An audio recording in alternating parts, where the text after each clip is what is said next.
12व्या शतकात दिव्यत्वाच्या पाऊल खुणा ज्या मातीत उमटल्या ती पवित्र माती म्हणजे डोमेग्राम होय.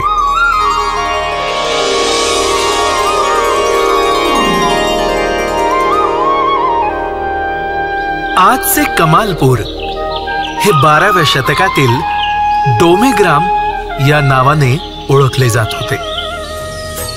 महानुभाव संप्रदायातील लीळा चरित्र व स्थानपोथी या प्रमुख ग्रंथांचा आधार घेऊन 12व्या शतकातील त्रयमठ आज आपण अनुभवण्याचा प्रयत्न करूया.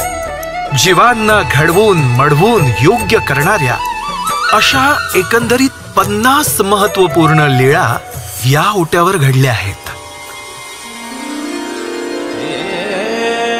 परमेश्वराच्या अप्राप्तीच्या दुःखास्तव उद्विग्न झालेल्या पाठकाच्या अंतःकरणातील भाव भक्तजनांना सांगत असताना सर्वज्ञ या सोंडीवर आसनस्थ झाले होते.